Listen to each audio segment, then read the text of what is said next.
So I recently watched a movie called Under Paris, which is a French shark movie. It's kind of weird that we've now had like two creature feature movies from France. One from Infested and this movie. This one's on Netflix, and like I've said before, streaming movies are going to be streaming movie reviews are going to be here on YouTube, and the theatrical ones are going to be on Patreon. So yeah, I think it's kind of weird, honestly. No, actually, no, it's not weird. I actually am kind of excited at the idea of seeing more monster movies from outside of the U.S. and creature features. Now, like, yes, I've seen horror movies and monster movies from other nations.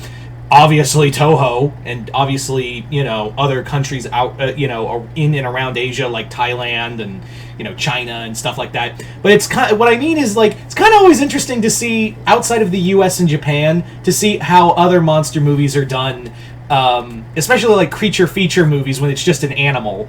Done in other nations. I think a good example of this is a movie called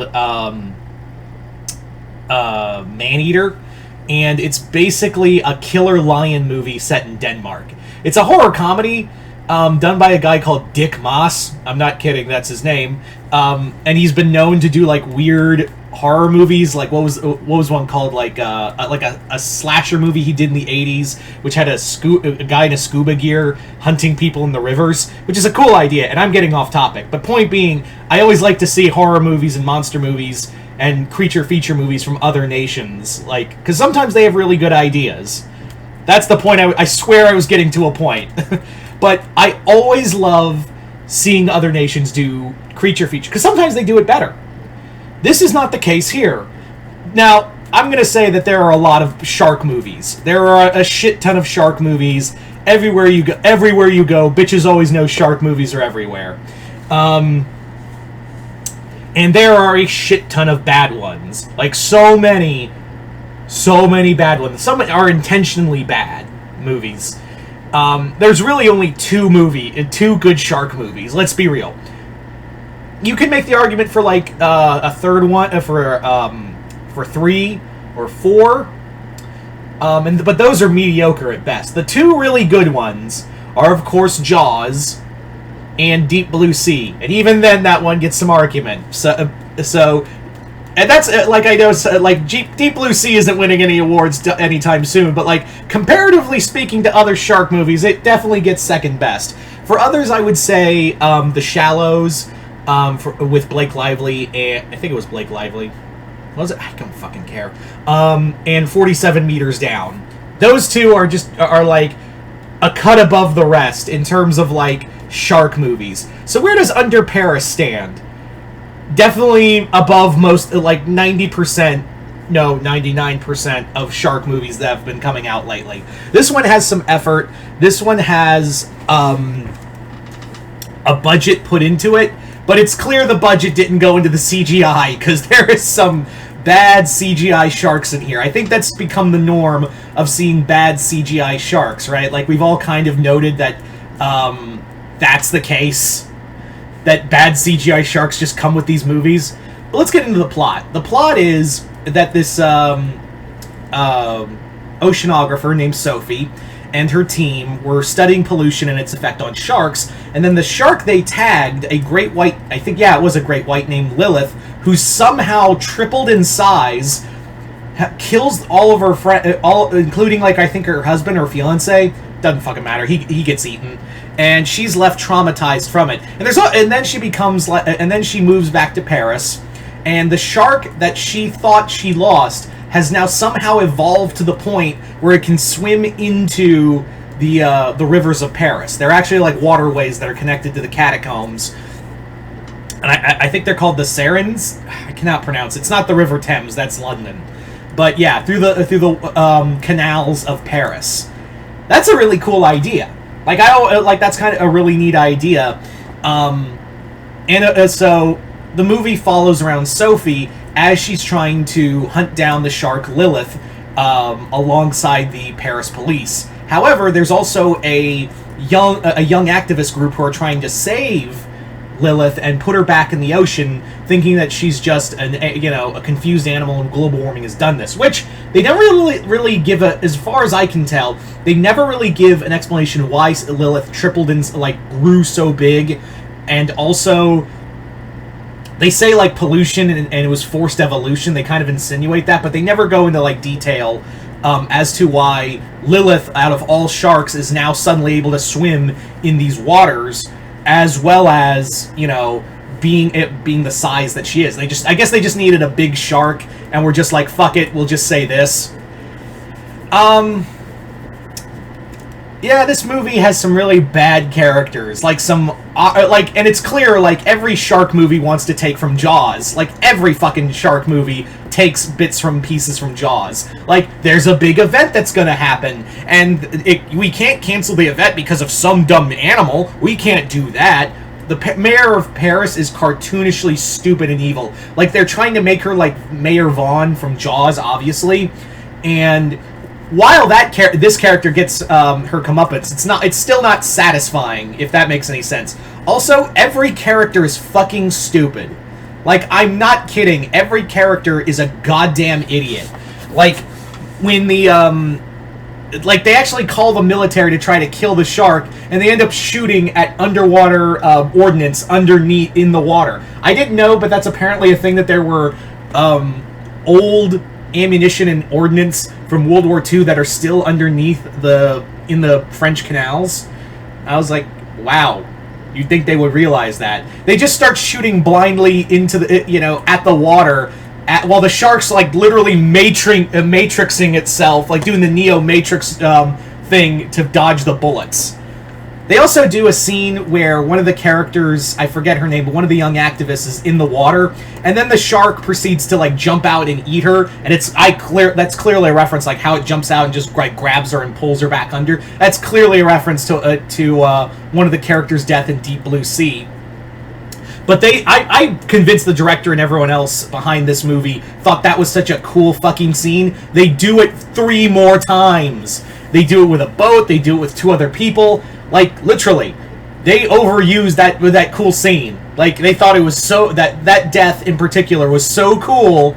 They had to do it over again. Also, the young activist characters, I forget their names, and it doesn't fucking matter. They're written as idiots, and I get they're written as idealistic idiots and don't know what they're doing. And also, then they all just they all get fucking slaughtered in this one scene, which me, I love a good slaughter, animal slaughter scene. Not when animals are getting slaughtered. I mean when the animal's slaughtering people. That's what I mean. And it's also kind of weird, and maybe it's just a me thing, but there's a scene where you see the shark when they're in the catacombs. The catacombs are clearly too small for this shark to realistically move underwater, because the narrow spaces of the catacombs. Also, this big water pool pit or whatever this reservoir where they first encounter the shark. The shark comes out of the water in such a way the place is too small for the shark to shoot out of the water like that. I don't get it. The CGI clearly also clips in that scene. Clearly they made the shark too big in the scene, so they're like, fuck it, we'll just make it we'll make it work in some capacity, in some dumb way. Yeah, if you want to watch cool young activist if you want to see some cool young activist characters in a creature feature movie that is French, go check out Infested. It's not sharks, it's giant spiders, but still, it actually talks more. It actually has a lot more a more clever way of critiquing the French government through the eyes of the young generation of the French of the Parisian population. It's a lot better movie. I highly recommend Infested. You can find it on Shudder. This isn't sponsored by Shudder, but it's clear. Compare the spider movie to the shark movie.